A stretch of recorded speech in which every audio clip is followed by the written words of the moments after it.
டெல்லியில் உள்ள இல்லத்தில் பிரதமர் மோடியுடன் காமன்வெல்த் போட்டியில் வெற்றி பெற்றவர்கள் சந்திப்பு.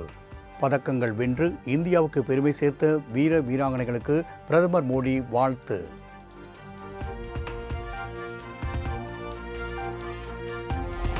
புதுச்சேரி மாநில காவல்துறைக்கு குடியரசுத் தலைவரின் வண்ணக்கொடி அங்கீகாரம். கோரிமேட்டில் நடைபெற்ற நிகழ்ச்சியில் வண்ணக்கொடியை வழங்கினார் மத்திய உள்துறை அமைச்சர் அமித்ஷா.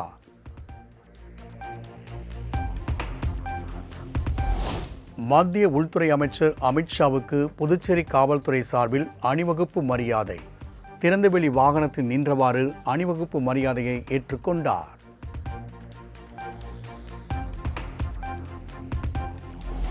புதுச்சேரியில் காவல்துறையினருக்கான விருது வழங்கும் விழாவில் மத்திய உள்துறை அமைச்சர் அமித்ஷாவுக்கு காவல்துறை சார்பில் மரியாதை. பேண்ட் வாத்தியங்களை இசைத்து அசத்திய காவல்துறையினர்.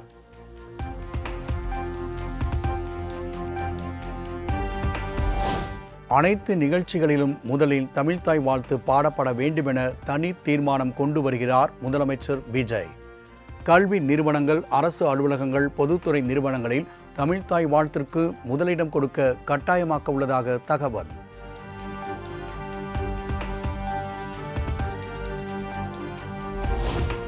அரசியலில் யாரும் நிரந்தர எதிரியும் இல்லை, நண்பனும் இல்லை என திமுக முன்னாள் எம்பி கனிமொழி சோமு கருத்து. திமுகவுடன் பாஜக மறைமுகமாக நட்பு பாராட்டி வருவதாக விமர்சனம் எழுந்தது குறித்த கேள்விக்கு பதில்.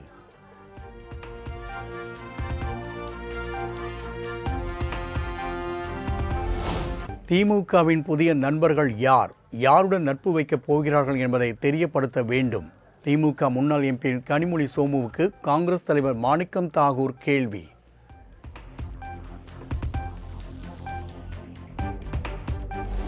கொள்கையை விட்டுவிட்டு குடும்ப உறுப்பினர்களை காப்பாற்றுவதற்காக பாஜகவுடன் திமுக கூட்டணி அமைக்க நினைத்திருக்கலாம். அரசியலில் நண்பன் எதிரி என்பது நிரந்தரம் இல்லை என்ற கனிமொழி சோமுவின் கருத்துக்கு அமைச்சர் அருண்ராஜ் பதிலடி.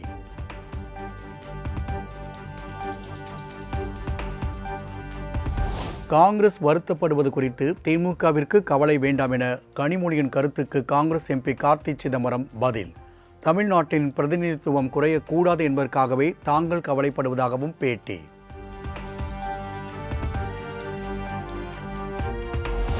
நடந்து முடிந்த சட்டமன்ற தேர்தலில் தவேகாவுடன் கூட்டணி அமைப்பதற்கான காலம் கைகூடி வந்தும் இபிஎஸ் அதை பயன்படுத்திக் கொள்ளவில்லை. தொடர் தோல்விகளை சந்தித்து வருவதால் அதிமுக நிர்வாகிகள், தொண்டர்கள் மத்தியில் மிகுந்த சோர்வு ஏற்பட்டிருப்பதாகவும் கருத்து.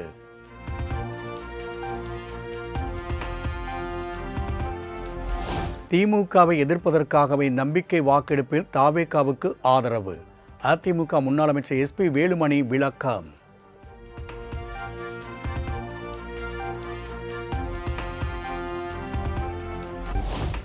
எம்பிபிஎஸ், பிடிஎஸ் படிப்புக்கான தரவரிசை பட்டியல் திங்கட்கிழமை வெளியாகும் என அமைச்சர் அருண்ராஜ் அறிவிப்பு.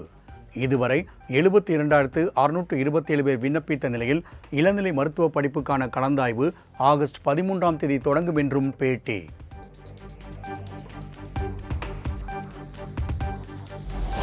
காவிரி டெல்டா கொள்முதல் நிலையங்களில் 10 லட்சம் நெல் மூட்டைகள் தேக்கமடைந்துள்ளதாக பாமக தலைவர் அன்புமணி குற்றச்சாட்டு.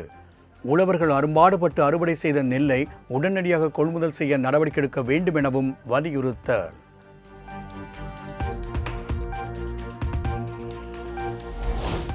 திருச்சி மாவட்டம் துளையாநத்தத்தில் உள்ள தமிழ்நாடு அரசு திறந்தவெளி நெல் சேமிப்பு கிடங்கை உணவுத்துறை அமைச்சர் வெங்கடராமன் நேரில் ஆய்வு.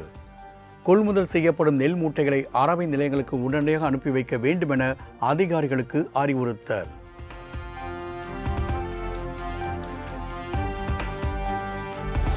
தனது ஆதரவாளர்கள் விருப்பம் இருந்தால் தங்கள் கையில் நாட்டாமை குடும்பம் என பச்சை குத்திக் கொள்ளலாம் என நடிகரும் பாஜக பிரமுகருமான சரத்குமார் அறிவுறுத்தல். நாட்டாமை குடும்பம் என பச்சை குத்தியவர்கள் தன்னை நேரடியாக சந்திக்கலாம் என்றும் ஆதரவாளர்கள் மத்தியில் பேச்சு.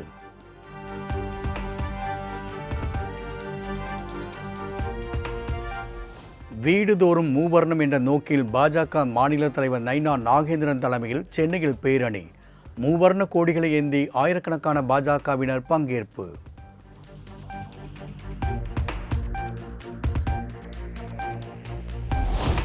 சென்னை சின்மயா நகரில் நீட் தேர்வை ரத்து செய்ய கோரி நடக்கும் போராட்டத்திற்கு திமுக மாணவர் அணி செயலாளர் வீரமணி ஆதரவு.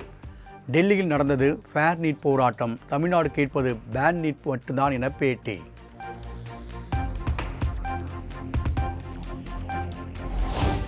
உச்ச நீதிமன்ற கொலீஜியம் பரிந்துரையின்படி சென்னை உயர்நீதிமன்றத்தில் 15 புதிய நீதிபதிகள் பதவியேற்பு.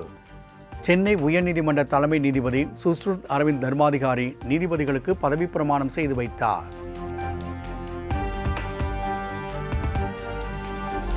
மியூல் அக்கவுண்ட் வைத்து பண பரிவர்த்தனை உள்ளிட்ட பல்வேறு மோசடி சம்பவங்களில் ஈடுபட்ட 837 பேர் சைபர் கிரைம் போலீசாரால் கைது. மோசடி புகார்களில் 545 கோடி ரூபாய்க்கும் அதிக அளவில் பரிவர்த்தனை நடந்த நிலையில் சம்பவம் தொடர்பாக 204 செல்போன்கள், 4 லேப்டாப் உள்ளிட்டவை பறிமுதல்.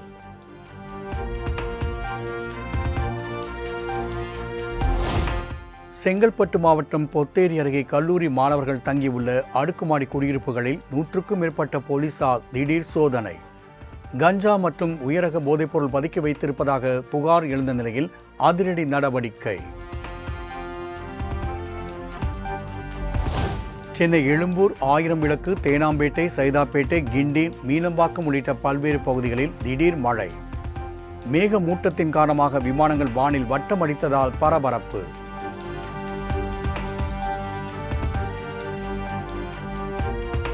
சென்னையில் கொட்டும் மழையினில் பரதநாட்டியம் ஆடிய கலைஞர்கள். பெண் நாட்டிய கலைஞர்களின் நளினத்தை வெகுவாக கண்டு ரசித்த பொதுமக்கள்.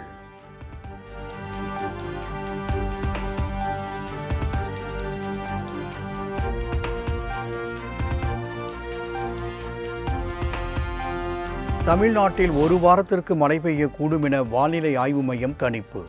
மேற்கு தொடர்ச்சி மலை மாவட்டங்களில் மிதமான மழை பெய்யும் என்றும் தகவல்.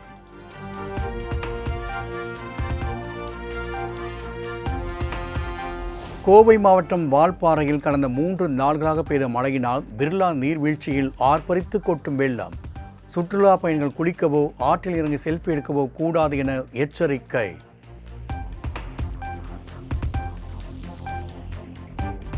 மேற்கு வங்க முன்னாள் முதலமைச்சர் மம்தா பானர்ஜியின் கார் மீது மர்ம நபர்கள் கல்வீச்சு.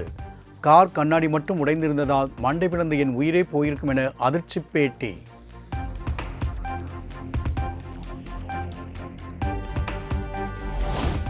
மகாராஷ்டிரா மாநிலம் புனே மாவட்டத்தின் பாராமதி விமான நிலைய ஓடுபாதையில் பயிற்சி விமானம் நொறுங்கி விழுந்து விபத்து. ஓடுதளத்தை விட்டு விலகி சறுக்கிய நிலையில் விபத்தில் அசம்பாவிதம் தவிர்ப்பு.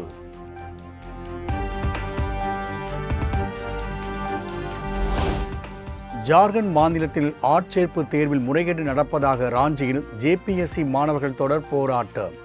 மாணவர்கள் போராட்டத்திற்கு நடிகர் பியூஷ் மிஸ்ரா பங்கேற்று ஆதரவு.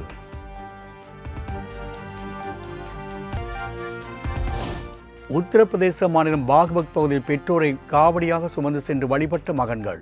ஹரித்வாரிலிருந்து கங்கை நீரை எடுத்து வந்து சிவபெருமானுக்கு அபிஷேகம் செய்து வழிபாடு.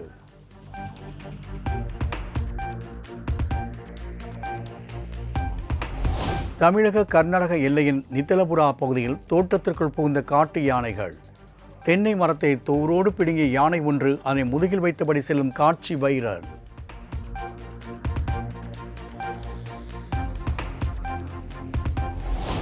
அமெரிக்க அதிபர் டிரம்பின் மருமகன் மைக்கேல் பவுலோஸ் கேரளத்திற்கு வருகை.